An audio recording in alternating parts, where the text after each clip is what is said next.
Okay, we're back again. We are back again with the breakdown show.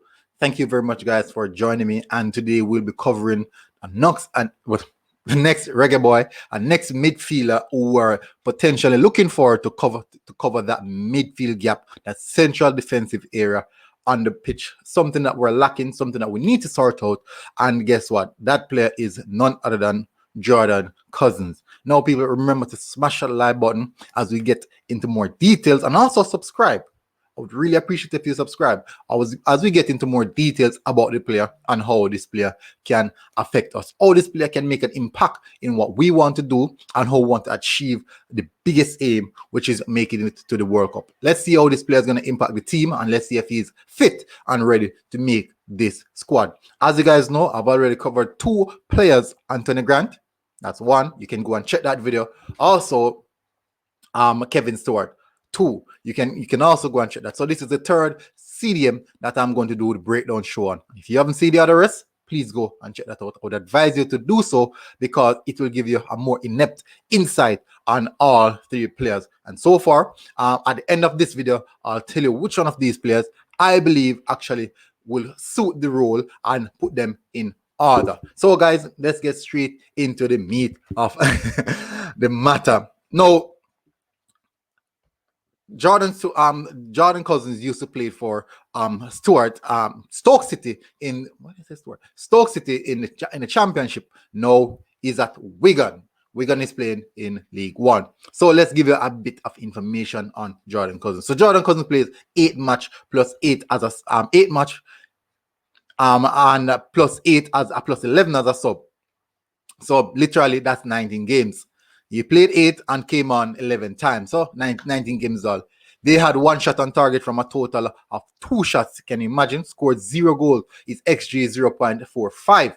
So he's not stacking up in a lot of areas that we would expect and want him to do. But in all aspects, we'll see how this one goes as I give you guys the breakdown. Now, the last match for Jordan Cousins was against Wycombe Wanderers in the English Football League 1. When the match result was 1-1. And definitely, let's get straight into more details. Let's get to the analytical breakdown of the player. So I'm going to bring up the player stats so you guys can get an idea of what and where I'm talking about. Now, as you can see on your screen, that there, my friend, is the young man himself, Jordan Cousins. Now, let's get straight into the meat of the matter. And that's the reason why most of you guys are here, I believe. Well, that's why I'm here as well, because I want to know. I want to know, people. So, as you can see, player profile. Let's get to the player profile. Position, CDM, also central midfield. Age 27 years old. I put the Jamaican international here because, as you guys know, he's in the process of sorting out all the documentations. Height, 5'9". Basically, he's actually the shortest out of all the CDMs that we have covered so far. Foot, right foot. He made 19 appearances, as I read to you guys earlier.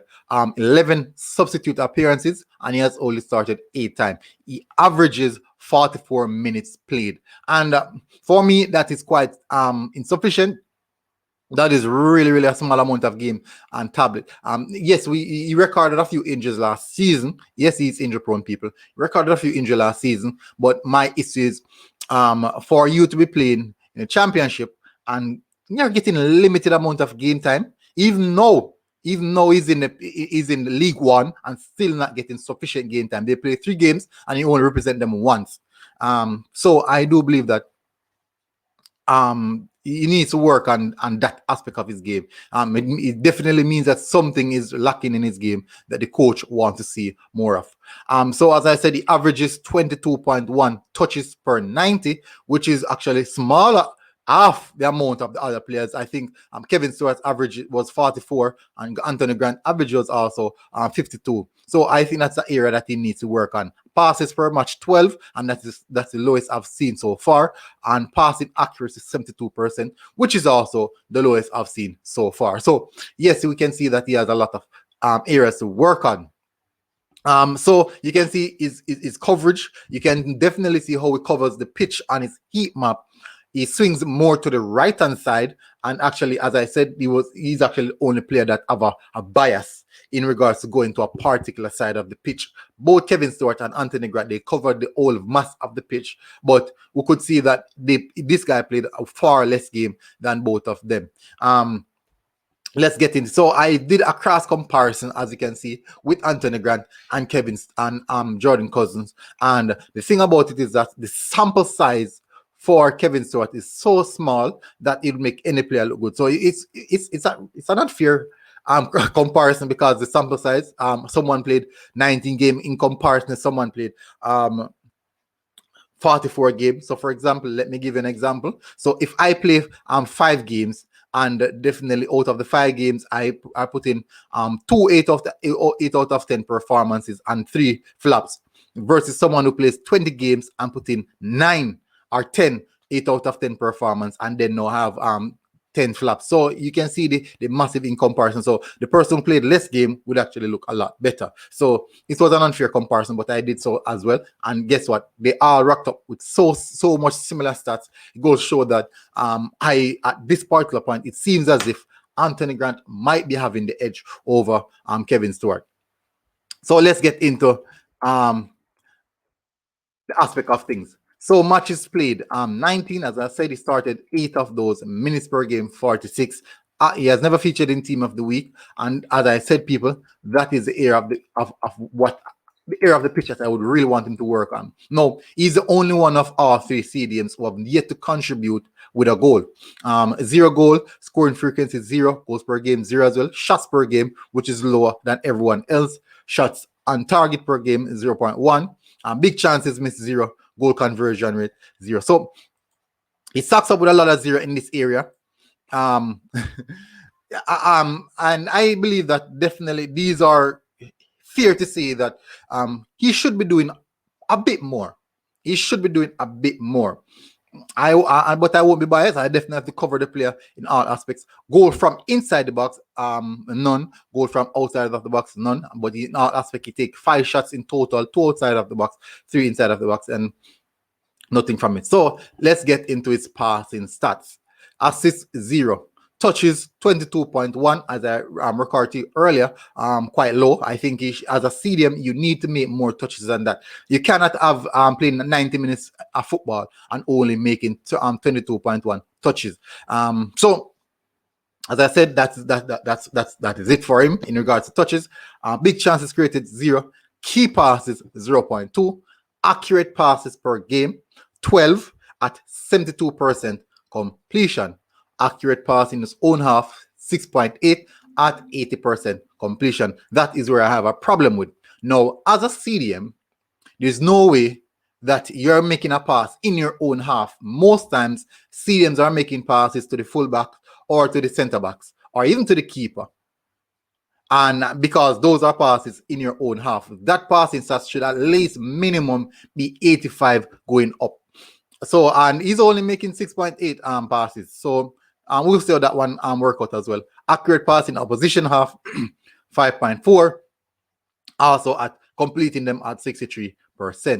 Accurate long ball, 0.9 at 46%, which is something I think he can work at. And accurate chip passes, averaging 0.5 at 38%. So these are all aspects of his game that I believe that he can work on. So we covered the attacking stats. We also covered the passing stats. Let's get into the other areas of the pitch where we believe that these are the aspects that can tell the type of player that he is. Successful dribbles 0.3. It doesn't really move with the ball well. Completing at 63%. Total duels won 3.4 at 59%. Yes, you need to work on that because you're not making a lot of duels. So that is something that should have been a higher significant number. Ground duels won 1.7 at 57%, and that's not a lot. you're only averaging 1.7. That's literally 2 ground duels at 57%. Should have been a bit higher in completion because it's limited amount. Aerial duels 1.7 at 61% as well. That is actually in the okay zone.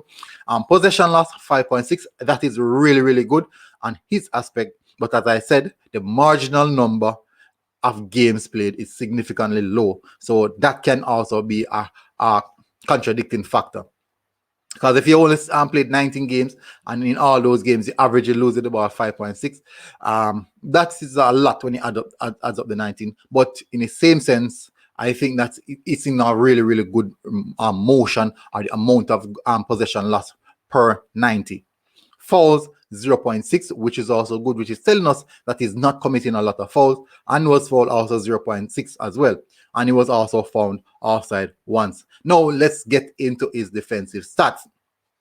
Interception per 90 is 0.4, tackles per game 0.9. Now, as we know, our midfield we need a midfield that is very, very aggressive, boisterous, and also can get into those tackles.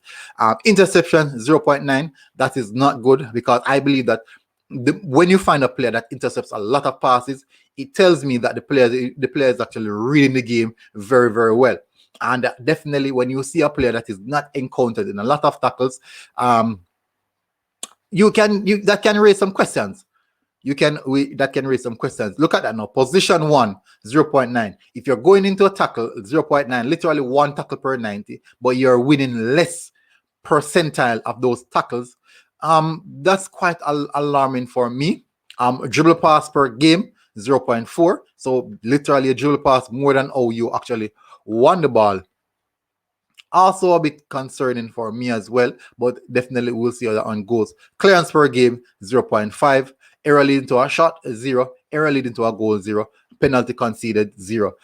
Total yellow cards throughout the entirety of the season, the entire 19 game, is actually 2. So definitely, people, hopefully, guys, that was a difficult one. For me, I believe that was a difficult one, and definitely, Jordan Cousin doesn't really stacks up as how his name is being flaunted. Definitely, but we see, as we know, it's championship and it's at a notch above the other players. Other players are from League One, so championship is just a notch above. It's just a notch above. So we'll see how this one goes, people. Guys, hopefully, you guys got something from that video. This has been a long video. I didn't expect to do such a long video. So people, that is it for Jordan Cousins. Guys, put it in the comment section.